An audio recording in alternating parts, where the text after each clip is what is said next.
जय श्रीमन नारायण। ए पर जे टिप्पणी हम करे जा रहल बा रामानुजदास श्रीमान गट्टू वेणुगोपाल स्वामी जी के द्वारा दिहल गयल बा। अध्याय 11 विश्व रूप संदर्शन योग श्लोक 7। इहैकस्थं जगत् कृत्स्नं पश्याद्य सचराचरं मम देहे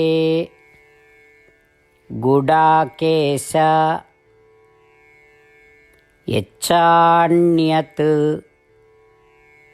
द्रष्टुमिच्छसि। ओम।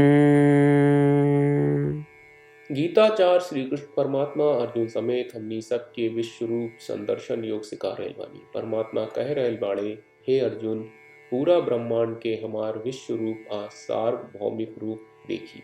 एकर मतलब अगर रउरा कुछ और देखल चाहत बानी ता ऊ हमरा विश्व रूप आ सार्वभौमिक रूप में देखी, जौन सब हमारा विश्व रूप आ सार्वभौमिक रूप के एक कोना में बा। यही तरह श्री कृष्ण परमात्मा अर्जुन के आपन दिव्य विश्व रूप आ सार्वभौमिक रूप के एगो छोटा कोना में सब चल आ अचल संस्थाओं के संगे संपूर्ण ब्रह्मांड दिखा रहे बाड़े। श्री कृष्ण परमात्मा के सार्वभौमिक रूप के ध्यान में राखत ई समझ के कि पूरा संसार जैसे हमनी के देखत बानी जा और श्री कृष्ण परमात्मा के विश्व रूप आ सार्वभौमिक रूप के एगो छोटा कोना में समाहित बा। श्री कृष्ण परमात्मा आ श्रीमन नारायण के समर्पित करत आपन जीवन के सार्थक बनावे के प्रयास करी। हमनी के कोशिश बा कि श्री कृष्ण परमात्मा के वचन के श्लोक के रूप में जैसन बा उसे ही दोहरावे की कोशिश करी जा। इहैकस्थं जगत्कृत्स्नं पश्याद्य सचराचरं मम देहे गुडाकेश यच्चान्यत् द्रष्टुमिच्छसि। श्रीमद् भगवत गीता का पूरा सार श्री कृष्ण परमात्मा ने अध्याय 18वें के श्लोक 65 से 70 में 8 काम करे खातिर दिले बाड़े।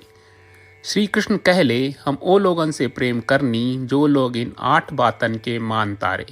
हम ओ भक्तन के हर तरह से रक्षा करब।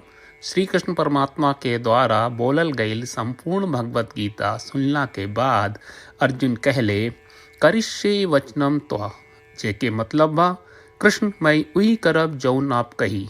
यही कारण बा श्री कृष्ण अर्जुन के हर तरह के सफलता आ विजय प्रदान करेले। आई परमात्मा के आपन व्रत देई कि हमनी के ये 8 गौ कर्म के पालन करी जा। ई वचन परमात्मा के देवे से बड़न कौनो पूजा तपस्या यज्ञ नहीं। हम 8 प्रण कहब जौन हमनी के करे के चाहिए। आप सब कृपया इन्हन के आपन दिमाग और दिल में सोची।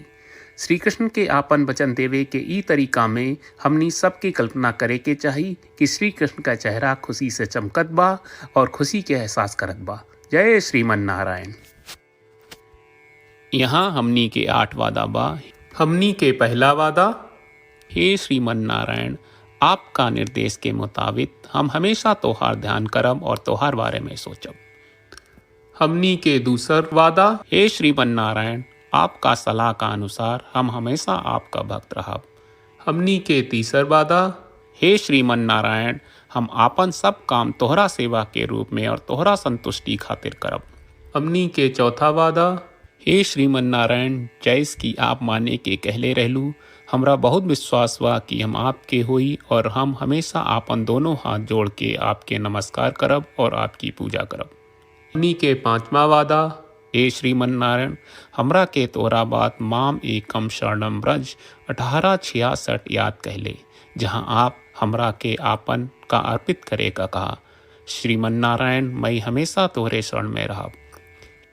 हमनी के छठवां वादा, हे श्रीमन नारायण, हमरा के तोहरा बात माँ सुचहा 1866 याद कहले कि आप हमनी के शोक ना करे का आश्वासन दे रहे बड़े।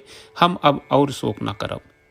हमनी के 7वां वादा, हे श्रीमन नारायण, आपने हमरा खातिर श्रीमद् भगवत गीता के वितरण करके हम सबके कृपा कहले और आशीर्वाद दहले बा।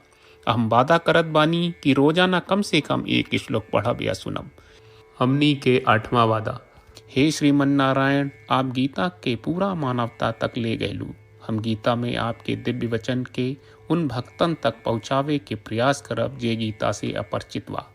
हे श्रीमन नारायण, हम उई करब जौन तू करे का कहब। हम ऐसन व्यवहार करब जैसन आप चाहत बानी और हम खाली आपका खातिर काम करब। श्रीमन नारायण के रोज आपन वचन देहल कि हम ओइस करब जैस आप कहत बानी, ई अपने आप में बड़न पूजा बा। श्रीमन नारायण करशे वचनम त्वा। श्रीमन नारायण, हम तोरे निर्देश के मुताबिक काम करब। सर्वम श्री कृष्ण अर्पणम अस्तु। जय श्रीमन नारायण। इहैकस्थं जगत् कृत्स्नं पश्याद्य सचराचरं मम देहे गुडाकेश यच्चान्यत् द्रष्टुमिच्छसि। ॐ इहैकस्थं जगत्कृत्स्नं पश्याद्य सचराचरं मम देहे गुडाकेश यच्चान्यत् द्रष्टुमिच्छसि।